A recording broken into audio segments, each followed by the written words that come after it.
Welcome to the game of Mush. This fast-paced, exciting game pits player against player in multiple challenges at once. Observation, integration, bluffing, and deconstruction. There's thrill and tension in every round, whether you're a seasoned player with many high scores under your belt, or a new player who wants to see what all the fuss is about. Even casual observers and curious onlookers get caught up in the action of the game of Mush. Now, if you're a fan of the game of Mush, you know my voice. I'm the 3-time champion. Before we begin, I'd like to introduce you to one of my friends. This is Mr. Stellar. Hi, Mr. Stellar.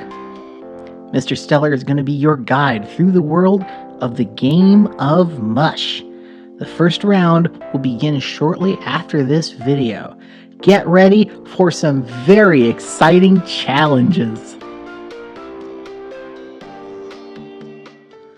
Let's talk equipment. Maybe you've got a favorite piece of sporting equipment you like to use for good luck, or something new you received as a gift and can't wait to try out. Sorry, you're going to have to leave them at home. Only equipment provided during play may be used. No supplies, tools, or weapons may be brought onto the playing field. You gotta be fair. Let's go over the first few rounds of play. Here's a handy tip. Always start small when entering the playing field. You don't want the non-players to notice you right away, after all. If you aren't sure how to limit yourself, observe the non-players and try to expand at the same rate. Don't ask them for help, though. During the first round, non-players do not speak. Begin to introduce small words in the second round, but always limit vocabulary among non-players. Each round will last 1 year. Don't worry if you didn't remember to pack a lunch. Refreshments will be served regularly in the early rounds. Do not take more than you're served, though. That might attract the attention of the non-players. There's 3 keys to success during the early rounds. Observe, observe, and observe. During the opening rounds, it is imperative to learn to imitate and integrate with the non-players. Talking to other players, however, is discouraged until the 18th round. What's so special about the 18th round? Well, that's when the game really begins, because that's when scoring begins. When the 18th round begins, you must use all that you've observed, all that you've learned, to outdo your opponents. There are 3 different ways that you can score points. Let's go over them now. The first one is to make connections. Now that you're an expert on the non-players, you can start forming emotional attachments with them. Whenever a non-player forms an emotional attachment to you, you can score 1 point in each round for each connection you maintain. These come in many different and entertaining categories. Marriages, friendships, rivalries, employment, and many others. Try to discover some that the other players don't know. The second way to score points is severance. Once you've gotten a handle on making emotional connections, you can try breaking them. You can sever the connections between non-players for 5 points each. Now, these do not continue building points between rounds, but most players score the majority of their points that way. It's the fun part. But wait, if all of a non-player's connections are severed, there's no more opportunities to score points with them, right? That's true. But once a non-player's connections have all been severed, they may be safely consumed, to whatever extent you find them most pleasurable.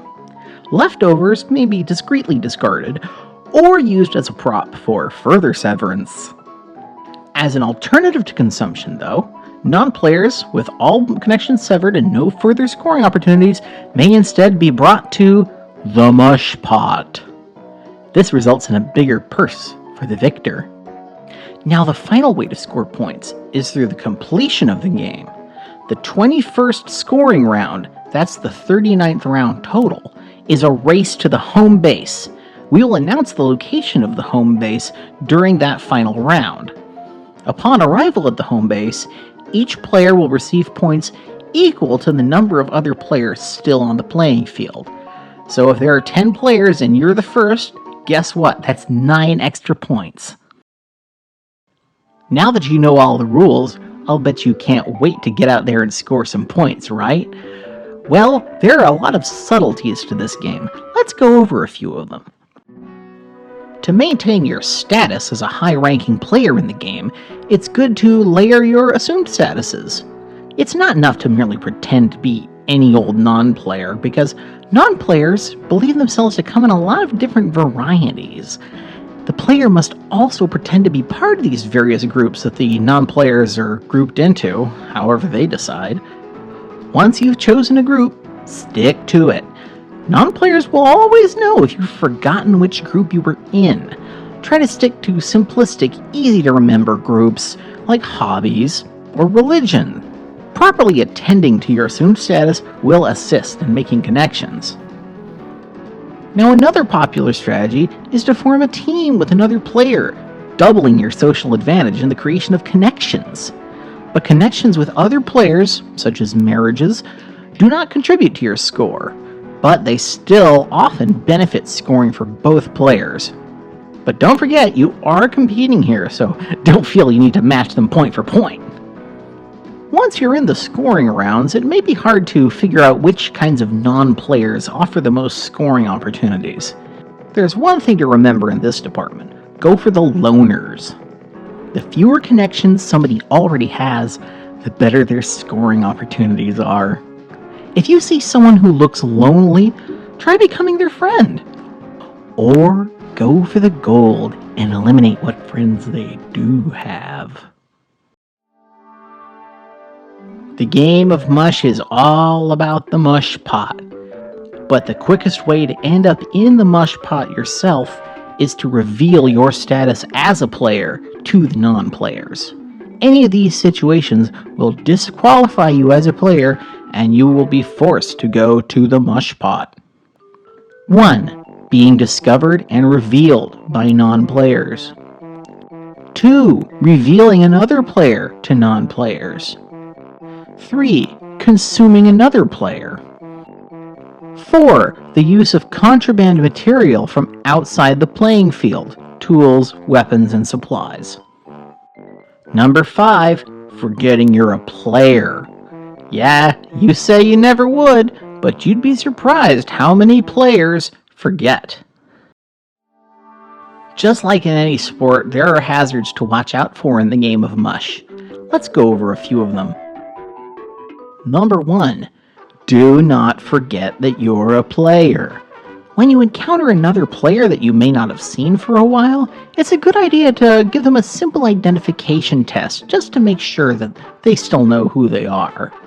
Players who fail this test will be removed from the game, and that means less competition for you. Number 2.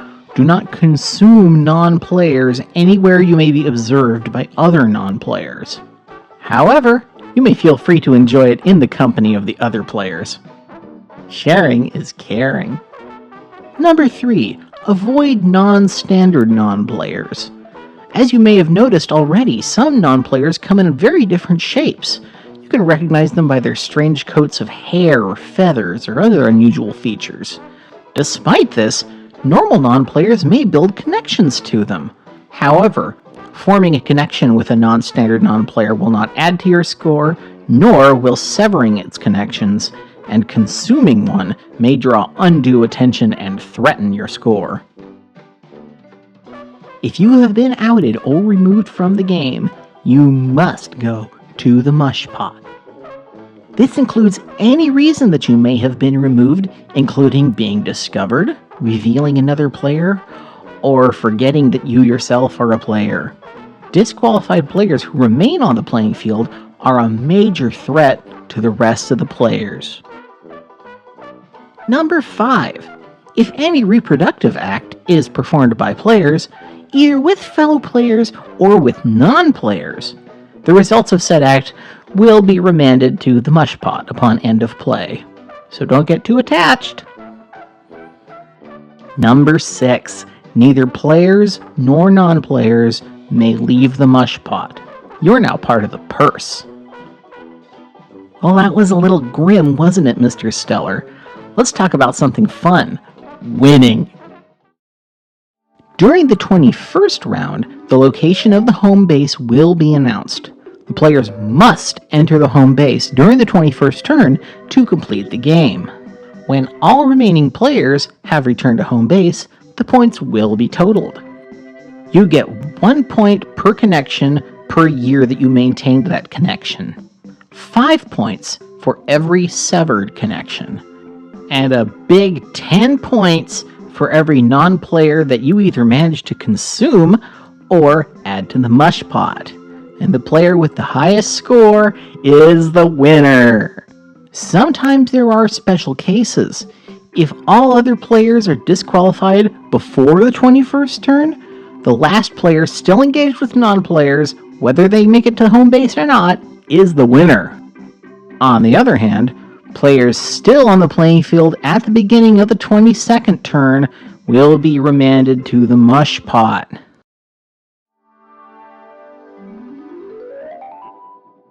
Ooh boy, this is your favorite part too, isn't it, Mr. Stellar? Uh-huh.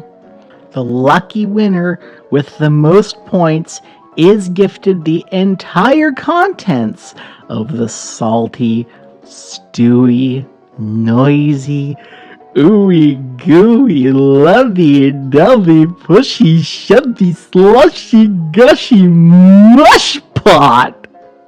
This winner usually chooses to sit out the next game to enjoy their prize. But, if desired, this winner may add the contents of this mush pot to the next and return to the playing field for the next game. Because after all, the more rounds you play, the more the mush itself grows and grows. Now that you know just how addictive the game of Mush is, I'll bet you can't wait to play again. Maybe you want to try and beat your high score, or maybe you just gotta get your hands on that mush for yourself if you didn't win the first time. But if you'd like to play the game again, here's the contact information where you can get started on your next round. Dr. OBGYN, 1067 Fresno, California, 93 Suite 20. And that's all the time we've got. But you don't want to sit here watching, you want to play, right? Well, good news, because the game of Mush has just begun. I'm and this is Mr. Stellar wishing you happy mushing!